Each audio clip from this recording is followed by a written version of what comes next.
everyone. Today I'm with Teddy again. Hope you're all well. And we're going to be reading Mog and the V.E.T. And it's by Judith Kerr. And we've read some of the Mog books before. Do you remember? I hope you enjoy it as much as we do.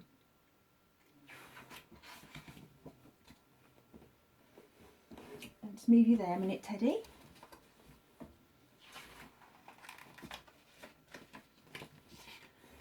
One day, Mog was trying to catch a butterfly.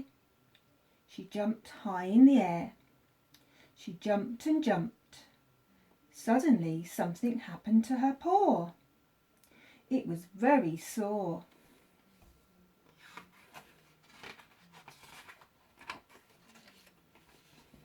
She smelled it.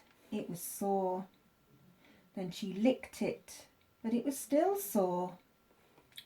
She tried to walk on it, but it was very, very sore. Mog thought, I've got 3 other paws. I'll just walk on them instead.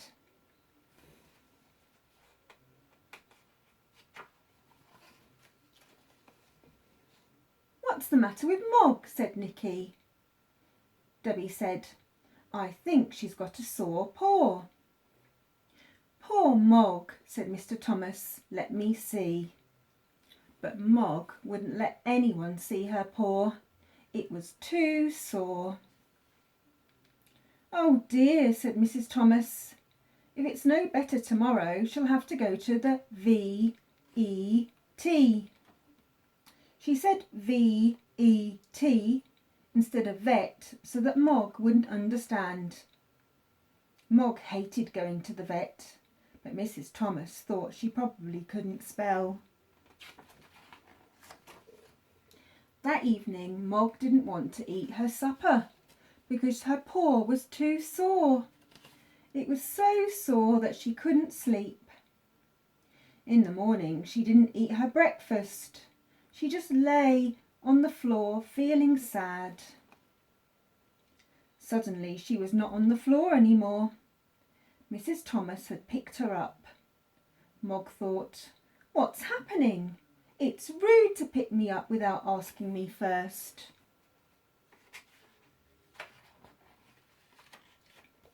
Then she was in a basket, but it was not her proper basket. It was a nasty basket that shut her in.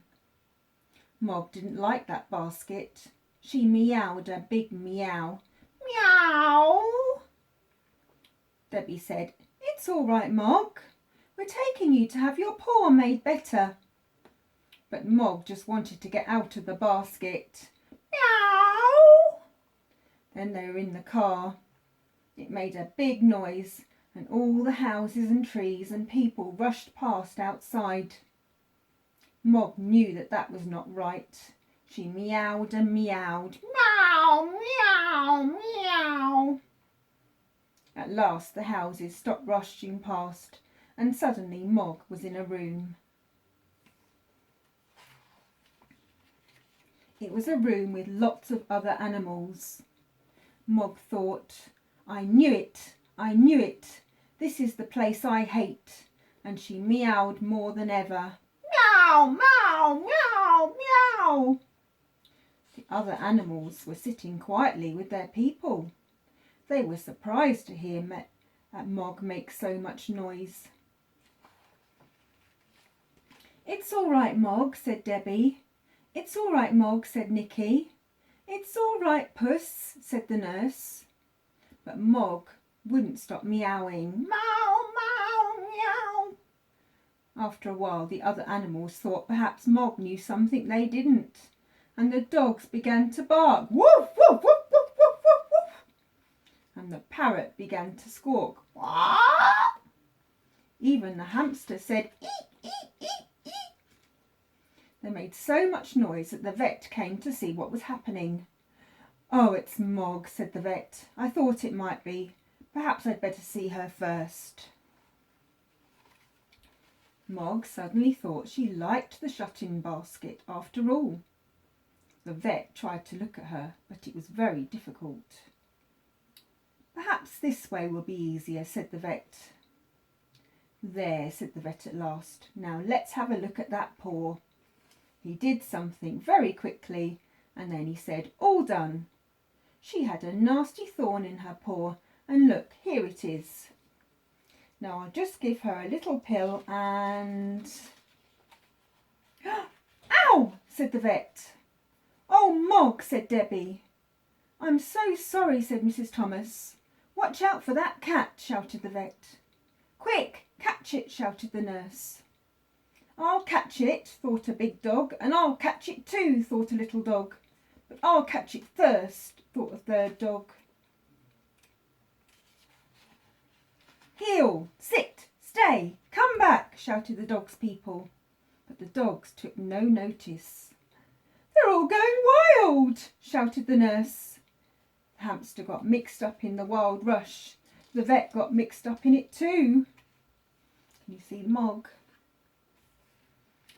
"Stop! We can't have animals going wild," said the vet.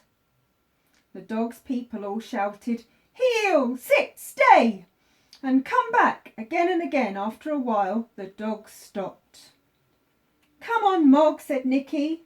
"You're a very silly cat. Back into your basket," said Debbie. "Goodbye," said the vet. "I think she'll be all better in the morning after a good night's sleep." And that night Mog did have a good sleep. But the vet didn't have a good sleep. The vet had a dream. It was a dream about wild animals. There's a tiger there, looks like the tiger that came to tea. And a lion and a bear. It looks like an alligator or a crocodile. A panda.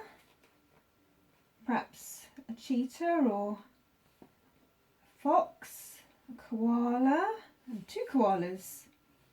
Maybe a chimp, an owl and a porcupine. Do you think it's because all the animals went wild in his vet's practice? Strange. But Mog had a dream too. But it was a lovely dream. Mog dreamt that she was a butterfly. There's some more butterflies, and that one there looks like a dragonfly, or maybe a damselfly, I'm not sure which. Oh, she feels happy now. She's got rid of that thorn.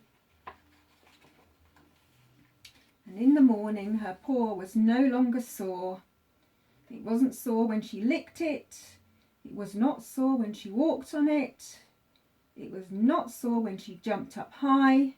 She was better. She was all better. She was totally, completely better. I think she's got her egg for her to eat in her bowl. And the vet was almost better too. I think it's going to take him a day or two to get over seeing Mog. And he's still got his little plaster on his finger from when she bit him. I love the Mog books. And as I said, that one's by Judith Kerr, and there's lots and lots of different Mog books which you can get, and they're all listed here. We've read some of them already, and there's the tiger that came to tea, which is another favourite one as well. So Teddy, did we enjoy that one? Yes, I really liked it. So we're going to say goodbye for now. Bye bye. See you soon. Bye. Take care.